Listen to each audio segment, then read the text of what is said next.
मुंबई आणि मुंबई उपनगरातून मोठ्या संख्येने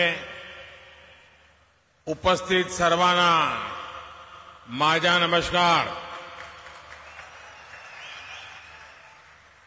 आज का दिन मुंबई और महाराष्ट्र के साथ ही विकसित भारत के संकल्प के लिए बहुत बड़ा, बहुत ऐतिहासिक है।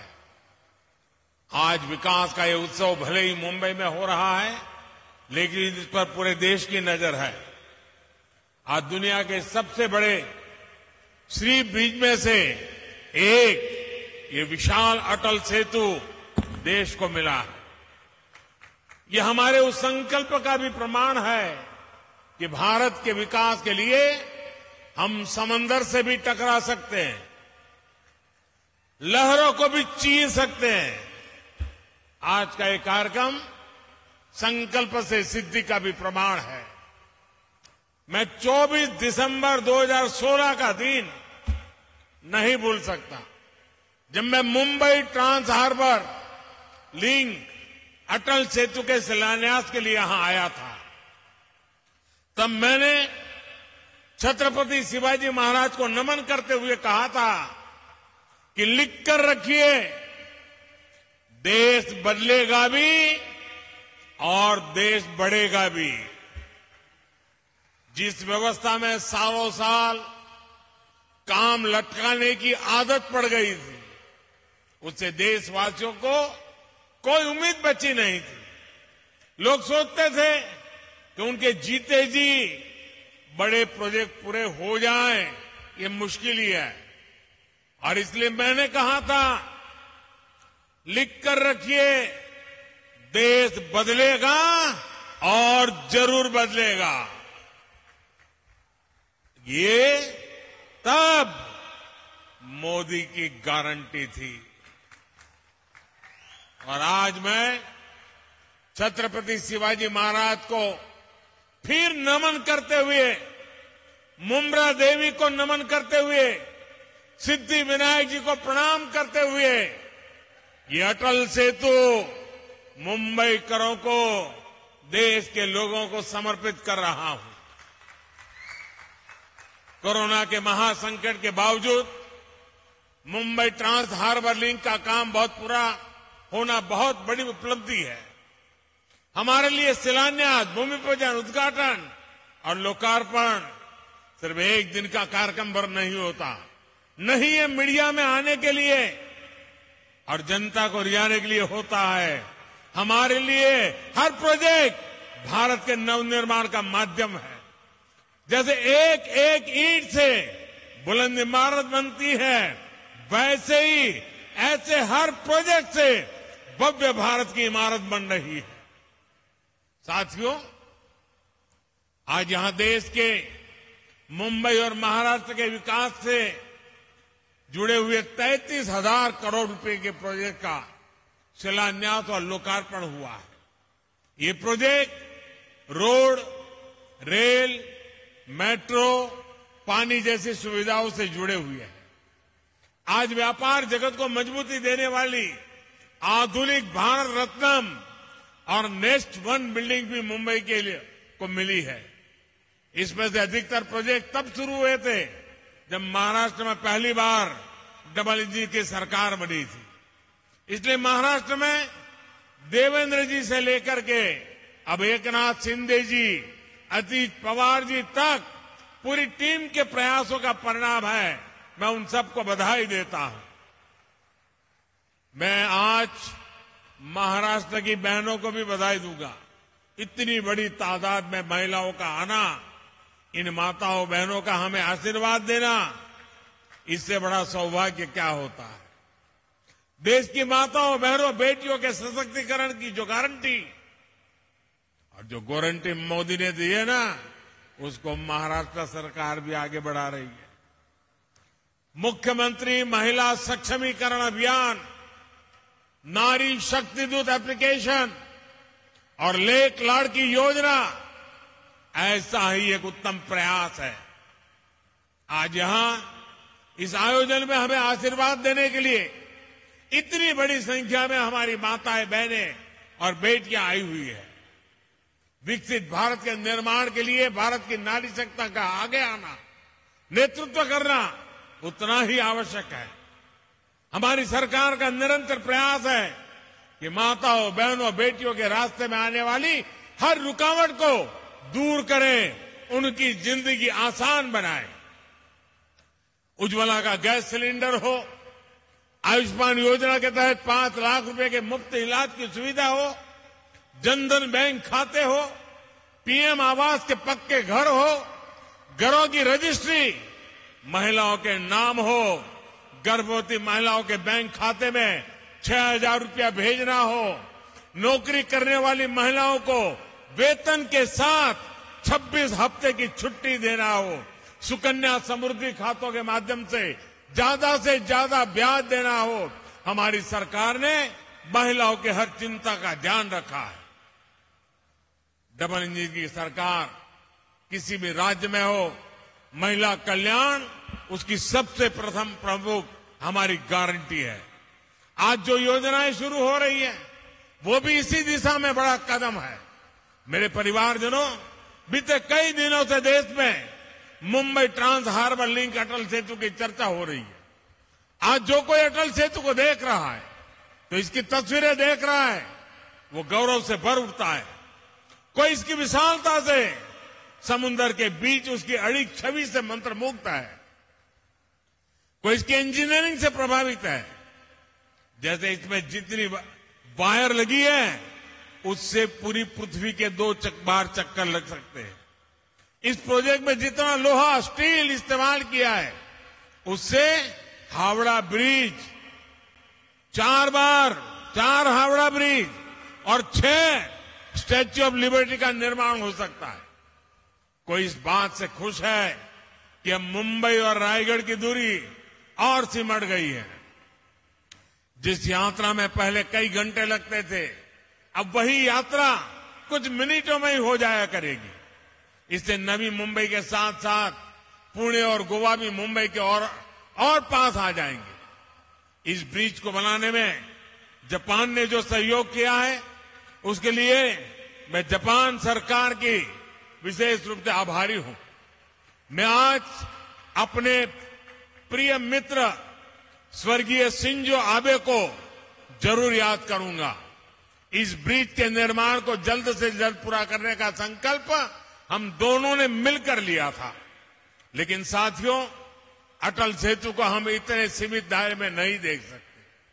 अटल सेतु भारत की उस आकांक्षा का उदयघोष है जिसका आह्वान साल 2014 में पूरे देश ने किया था। जब मुझे चुनाव की जिम्मेवारी दी गई थी, तो 2014 के चुनाव के कुछ समय पहले मैं रायगढ़ किले पर गया था।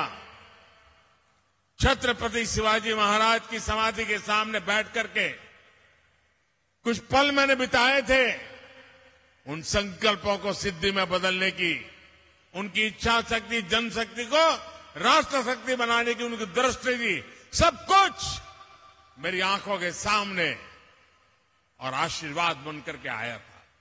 उस बात को 10 साल हो रहे हैं। इन 10 वर्षों में देश ने अपने सपनों को सच होते देखा है, अपने संकल्पों को सिद्धियों में बदलते हुए देखा है। अटल सेतु इसी भावना का प्रतिबिंब है। युवा साथियों के लिए यह नया विश्वास लेकर आ रहा है। उनके बेहतर भविष्य का रास्ता अटल सेतु जैसे आधुनिक इंफ्रास्ट्रक्चर से होकर ही गुजरता है। अटल सेतु विकसित भारत की तस्वीर है। विकसित भारत कैसा होने वाला है उसकी एक झलक है। विकसित भारत में सबके लिए सुविधा होगी, सबकी समृद्धि होगी, गति होगी, प्रगति होगी। विकसित भारत में दूरियां सिमटेगी, देश का कोना कोना जुड़ेगा, जीवन हो या आजीविका, सब कुछ निरंतर बिना रुकावट के चलेगा। यही तो अटल सेतु का संदेश है। मेरे परिवारजनों, बीते 10 वर्षों में भारत बदल गया है। इसकी चर्चा खूब होती है। बदले हुए भारत की तस्वीर तब और साफ हो जाती है जब हम 10 वर्ष के पहले भारत को याद करते हैं। 10 साल पहले हजारों लाखों करोड़ रुपए के मेगा स्कैम्स की चर्चा होती थी। आज हजारों करोड़ रुपए के मेगा प्रोजेक्ट के पूरे होने की चर्चा होती है। सुशासन का एक संकल्प देश भर में दिख रहा है। देश ने नॉर्थ ईस्ट में भूपेन हजारिका सेतु और बोगीबील ब्रिज जैसे मेगा प्रोजेक्ट पूरे होते देखा है। आज अटल टनल और चेनाब ब्रिज जैसे प्रोजेक्ट की चर्चा होती है। आज एक के बाद एक बनते एक्सप्रेसवे की चर्चा होती है। आज हम भारत में आधुनिक और भव्य रेलवे स्टेशन बनते देख रहे हैं। ईस्टर्न और वेस्टर्न फ्रेट कॉरिडोर रेलवे की तस्वीर बदलने वाले हैं। वंदे भारत, नमो भारत, अमृत भारत ट्रेनों सामान्य जन के सफर को आसान और आधुनिक बना रही है। आज हर कुछ सप्ताह में देश किसी न किसी कोने में नए एयरपोर्ट का लोकार्पण होता है। साथियों, यही मुंबई में, महाराष्ट्र में इन वर्षों में अनेक मेगा प्रोजेक्ट या तो पूरे हो चुके हैं या फिर बहुत जल्द पूरे होने वाले। पिछले साल ही बाला साहब ठाकरे समृद्धि महामार्ग का लोकार्पण हुआ। नवी मुंबई एयरपोर्ट और कोस्टल रोड प्रोजेक्ट पर भी तेजी से काम चल रहा है। कोस्टल रोड प्रोजेक्ट से मुंबई महानगर की कनेक्टिविटी का कायाकल्प होने जा रहा है। ऑरेंज गेट, ईस्टर्न फ्रीवे और मरीन ड्राइव की अंडरग्राउंड टनल कनेक्टिविटी मुंबई शहर में ईज ऑफ ट्रैवल बनाएगी। आने वाले कुछ सालों में ही मुंबई को पहली बुलेट ट्रेन भी मिलने वाली है। दिल्ली मुंबई इकोनॉमिक कॉरिडोर महाराष्ट्र को मध्य भारत और उत्तर भारत से जोड़ने जा रहा है। महाराष्ट्र को तेलंगाना, छत्तीसगढ़ और अन्य पड़ोसी राज्यों से जोड़ने के लिए ट्रांसमिशन लाइन नेटवर्क बिछाया जा रहा है। इसके अलावा ऑयल और गैस पाइपलाइन हो, औरंगाबाद इंडस्ट्रियल सिटी हो, नवी मुंबई एयरपोर्ट हो, शैलेंद्र बिडकिन इंडस्ट्रियल पार्क हो, ये बड़ी परियोजनाएं महाराष्ट्र की अर्थव्यवस्था को नई गति देने वाली है। मेरे परिवारजनों, आज पूरा देश प्रत्यक्ष देख रहा है कि टैक्स पेयर का पैसा किस तरह देश के विकास लग रहा है। लेकिन देश पर दशकों तक शासन करने वालों ने देश का समय और टैक्स पेयर का पैसा दोनों ही की परवाह नहीं की है। इसलिए पहले के दौर में कोई प्रोजेक्ट या तो जमीन पर उतरता ही नहीं था या फिर दशकों तक लटका रहता था। महाराष्ट्र तो ऐसे अनेक प्रोजेक्ट का साक्षी रहा है। नीलवंडे डैम का काम 5 दशक पहले शुरू हुआ था, इसे हमारी सरकार ने पूरा किया। उरण खारकोपर रेल लाइन पर भी लगभग 30 दशक पहले काम शुरू हुआ था, ये भी डबल इंजन की सरकार ने पूरा किया है। नवी मुंबई मेट्रो प्रोजेक्ट भी लंबे समय तक लटका रहा। यहां डबल इंजन की सरकार बनने के बाद हमने इसे गति दी और अब पहला चरण पूरा हो चुका। ये जो अटल सेतु आज हमें मिला है, इसकी प्लानिंग भी कई सालों पहले चल रही थी। यानी मुंबई के लिए इसकी जरूरत सबसे अनुभव की जा रही थी, लेकिन इसे पूरा करने का सौभाग्य हमें मिला। और आप याद रखिए, बांद्रा वर्ली सी लिंक प्रोजेक्ट अटल सेतु से करीब 5 गुना छोटा है। 5 गुना छोटा है। पहले की सरकार में उसको बनते बनते 10 साल से ज्यादा लगे थे और बजट 4-5 गुना अधिक बढ़ गया था। ये तब सरकार चला रहे लोगों के काम करने का तरीका था। साथियों, अटल सेतु जैसे इंफ्रास्ट्रक्चर प्रोजेक्ट सिर्फ सुविधा ही नहीं देते बल्कि रोजगार के भी बहुत बड़े साधन होते। इसके निर्माण के दौरान मेरे करीब 17,000 मजदूर भाई बहनों और 1,500 इंजीनियर्स को सीधा रोजगार मिला। इसके अलावा ट्रांसपोर्ट से जुड़े कारोबार, निर्माण से जुड़े दूसरे बिजनेस में जो रोजगार मिला वो अलग है। अब ये इस पूरे क्षेत्र में हर प्रकार के बिजनेस को बल देगा। Ease of doing business, ease of doing life, इसके लिए बढ़ाएगा। मेरे परिवारजनों, आज भारत का विकास 2 पटरियों पर एक साथ हो रहा है। आज एक तरफ गरीब का जीवन बेहतर बनाने के लिए महाअभियान है, तो दूसरी तरफ देश के कोने कोने में चल रही महापरियोजनाएं। हम अटल पेंशन योजना भी चला रहे हैं और अटल सेतु भी बना रहे हैं। हम आयुष्मान भारत योजना भी चला रहे हैं और वंदे भारत, अमृत भारत ट्रेन भी बना रहे हैं। हम पीएम किसान सम्मान निधि भी दे रहे हैं और पीएम गति शक्ति भी बना रहे हैं। आज का भारत ये सब कुछ एक साथ कैसे कर पा रहा है? इसका जवाब है नियत और निष्ठा। हमारी सरकार की नियत साफ है। आज सरकार की निष्ठा सिर्फ और सिर्फ देश के प्रति और देशवासियों के प्रति है।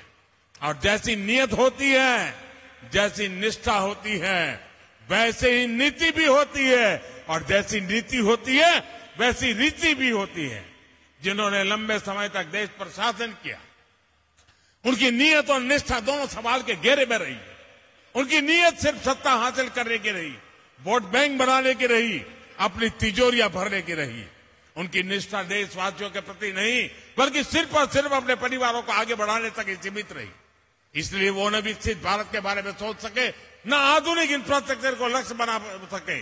इससे देश का कितना नुकसान होता है ये जानना भी जरूरी है। मैं आपको एक आंकड़ा देता हूं।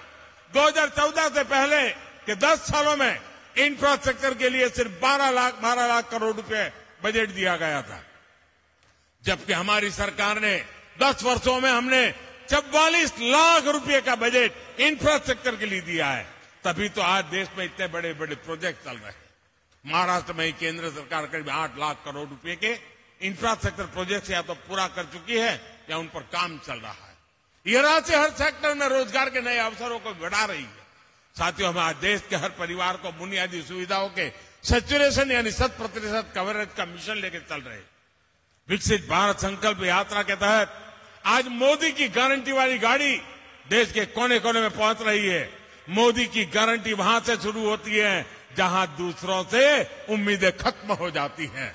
हमारी बहनों बेटियों ने तो ये सबसे अधिक अनुभव किया है। गांव या शहर, साफ सफाई से लेकर पढ़ाई, दवाई और कमाई, हर योजना सबसे अधिक लाभ हमारी माताओं बहनों को हुआ है।